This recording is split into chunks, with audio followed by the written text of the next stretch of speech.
Electricity flow, जैसा मैं बोला इलेक्ट्रिसिटी डीसी जो अपने को नेचुरली मिलता है वो डीसी वोल्टेज है, वो डायरेक्ट करंट, ठीक है, direct current direct voltage whatever है। सो ये डीसी में फ्लो आपको एक ही डायरेक्शन रहता, negative to positive, electrons negative होती, पॉजिटिव पॉजिटिव में होल्स रहती, वो अट्रैक्ट करती, ठीक है। सो कभी भी नेगेटिव टू पॉजिटिव होती डीसी में। आपको एसी में होती अल्टरनेटिंग, फ्रंट बैक। देखिए जैसा मैग्नेट घूमता है अपने को इलेक्ट्रिसिटी जनरेट होता है, इलेक्ट्रोमैग्नेटिक फील्ड, ठीक है। ये मैग्नेटिक फील्ड की वजह से ही अपने को इलेक्ट्रिसिटी जनरेट होता है। अगर यहाँ पे मैग्नेट नहीं है, आप दूसरा कुछ लगा के घुमा रहे तो इलेक्ट्रिसिटी जनरेट नहीं होंगे। मैग्नेटिक फील्ड की वजह से ही इलेक्ट्रिसिटी जनरेट होंगे। ये मैग्नेटिक फील्ड जो है ये जब रोटेट होता है तो इसमें जो इलेक्ट्रॉन्स है वो मूव होता है। ये इसमें जो NS दो पोल्स है ना, एक नॉर्थ पोल साउथ पोल, ठीक है, एक पोल अट्रैक्ट करती एक पोल रिपल करती। अब मैग्नेट को कभी देखा ऐसा लगाए तो अटैच नहीं होती है, उल्टा लगाए तो अट्रैक्ट होती। जैसा इलेक्ट्रॉन्स भी वो फील्ड की वजह से फ्रंट बैक होती रहती। वैसा ये जो वाइंडिंग रहता ना, कभी मोटर में देखा होंगे वाइंडिंग रहते, जो वो वाइंडिंग में जो इलेक्ट्रॉन्स है वो फ्लो होती। ये सिंगल फेज है, ठीक है। जब ये इलेक्ट्रॉन्स फ्लो होती ना, ये वेव बनता, ठीक है। ये वेव को बोलते हैं साइनसॉइडल वेव। कंफ्यूजन है? कंफ्यूजन है? क्लियर है? वेव बोलते क्लैरिटी नहीं आया? ठीक है। ये 3 फेज सर्क्यूट है। 3 फेज में ऐसा 3 वाइंडिंग्स रहते, 3 वाइंडिंग्स, सेम मैग्नेट घूमता, 3 वाइंडिंग का 3 वेव्स जनरेट होता, सेम फ्रंट बैक। ये जो 120 डिग्रीज का जो एंगल है ना, ये टोटल आपको 360 डिग्री से, उसको डिवाइड 3 करे तो आपको ईच एंगल 120 डिग्री से आता, वो फेज एंगल बोलते हैं उसको। ये जनरेटर है। तो जनरेटर में जब ऐसा बोला ना, जनरेटर में आपको इलेक्ट्रिसिटी, यहाँ पे मैग्नेट नहीं है, देखिए इसमें यहाँ पे मैग्नेटिक फील्ड क्रिएट करते, यहाँ पे डीसी सप्लाई देते तो ये मैग्नेट बनता। ये मैग्नेटिक फील्ड की वजह से यहाँ पे इलेक्ट्रिसिटी जनरेट होता। ये जो वोल्टेज है ना, वोल्टेज इसमें जो फील्ड दे रहे हैं इलेक्ट्रिसिटी, उसमें जितना मैग्नेटिक फील्ड आप दे रहे हैं उससे उतना ज़्यादा वोल्टेज यहाँ जनरेट होता। करंट जो होता है ये इसमें जो कॉपर जो वाइंडिंग का थिकनेस है उसके ऊपर करंट बोले तो क्वांटिटी ऑफ इलेक्ट्रॉन्स इसके ऊपर डिपेंड रहता। फ्रीक्वेंसी जो होता है, फ्रीक्वेंसी साइकिल पर सेकंड, वो मैं अभी एक्सप्लेन करता हूँ आपको, वो डिपेंड रहता है ये स्पीड के ऊपर। जहाँ पे वोल्टेज जनरेट होता है, करंट जो होता है ये वाइंडिंग का गेज के ऊपर, वोल्टेज जो होता है ये फील्ड के ऊपर, और जो फ्रीक्वेंसी होता है आरपीएम, राउंड्स, वो जितना राउंड्स रोटेट हो रहा है उसके ऊपर वो डिपेंड रहता है इलेक्ट्रिसिटी जनरेशन। तो ऐसा होता, यहाँ पे पावर बनता, यहाँ ट्रांसमिशन में ले जाता, यहाँ पर स्टेप अप करता। यहाँ पे पहले पुराना स्टेजेस में जनरेटर्स 11 kV तक जनरेट करते थे, अभी 20 kV तक कर रहे, 20,000 वोल्ट्स, 11,000 वोल्ट्स, उतना वोल्टेज को फिर यहाँ स्टेप अप और करेगा, ट्रांसमिशन में यूज़ करेगा। वो भी मैं एक्सप्लेन करता हूँ अभी क्यों करना है। तो यहाँ पे हम अभी जो सुना है, आप जो मैं क्लास बोलने के टाइम में वो क्या क्या सुना है, फ्रीक्वेंसी सुना, वोल्टेज सुना, करंट सुना। ये क्या है एक बार अभी देखेंगे। आप मैं वेव करके बोला ना, वो वेव का ऊपर कुछ आइडिया आया अभी?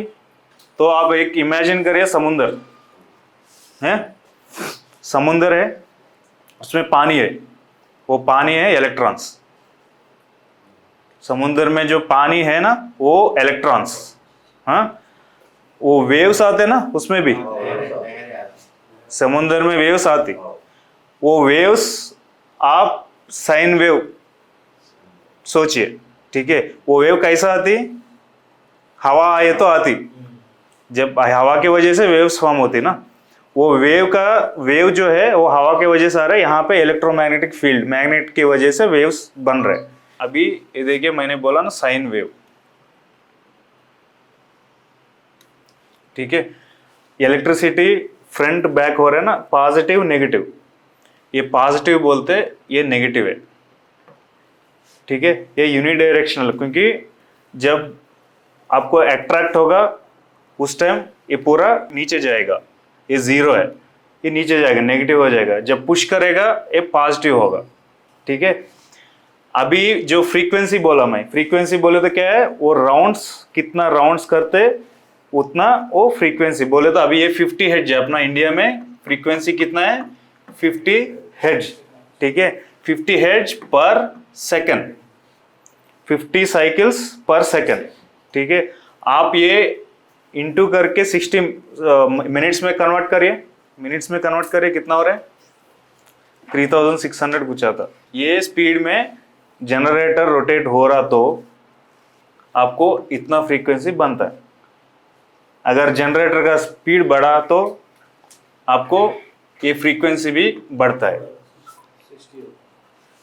स्पीड चेंज करना है, आरपीएम बढ़ गए तो फ्रीक्वेंसी बढ़ता है। फ्रीक्वेंसी बोले तो ये अभी एक साइकिल है, ठीक है, ये एक सेकंड में एक साइकिल कर रहे हैं। अगर यही 1 सेकंड में 50 टाइम्स करा समझो, वो 50 हर्ट्ज है, ठीक है। और ये जो वेव बोल रहे हैं ना, ये जो लेवल है ना, ये वोल्टेज है, ठीक है, पूरा पानी है, इस पे पूरा पानी है, ये ऊपर उठा, किसके वजह से उठा, हवा के वजह से उठा। ये जो ऊपर जो टॉप पॉइंट है इसको बोलते हैं एम्पलीट्यूड। एम्पलीट्यूड बोले तो पीक वोल्टेज, एम्पलीट्यूड बोले तो क्या है पीक वोल्टेज, पीक बोले तो लास्ट टॉप वोल्टेज, इसको बोलते हैं एम्पलीट्यूड। तो ये जो जितना भी हाइट जाते ना उतना वोल्टेज ज्यादा है, ठीक है, पानी जितना हाइट जा रहा है उतना हवा ज्यादा है, इसलिए उतना हाइट जा रहा है, वो वोल्टेज है। ये जो क्वांटिटी है पानी का, क्वांटिटी यहां बोले तो कॉपर का गेज, वो जनरेटर में जितना वो गेज है तो उतना इलेक्ट्रॉन्स है। अब इतना ज्यादा बड़ा कॉपर रॉड यूज करो, ज्यादा इलेक्ट्रॉन्स फ्लो होते उसमें, कम यूज करो कम इलेक्ट्रॉन्स फ्लो होती। अभी समझ में आ रहा, आइडिया आ रहा। वेव फॉर्म बोले तो क्या, वेव फॉर्म बोले तो हमको ये दिखाने के लिए ऐसा वेव बना रहे, एक्चुअली क्या होता है पानी समुंदर, ठीक है, ये होता है पीक वोल्टेज। लेकिन हम जब अपन कैलकुलेट करते हैं ना उसको बोलते हैं आरएमएस वोल्टेज, वो ए लेवल में होती, ठीक है। हर बार वो जो वोल्टेज है ना सेम एग्जैक्ट नहीं आती जनरेशन का टाइम में, तो हम रूट मीन स्क्वायर बोलते हैं, रूट मीन स्क्वायर वोल्टेज हम कैलकुलेट करते हैं, वो 230 या 240 जो भी हमको आ रहा है, कैलकुलेट भी हम कर रहे हैं, ठीक है। और जो एक लेवल होती है वो एवरेज वोल्टेज बोलती, आपको रेक्टिफायर्स में आता है वो टॉपिक, ठीक है। तो हम यहाँ कैलकुलेट कर रहे हैं वोल्टेज को, ये लेवल में हम वोल्टेज को देख रहे हैं। लेकिन जो पीक रहता ना ये रहता,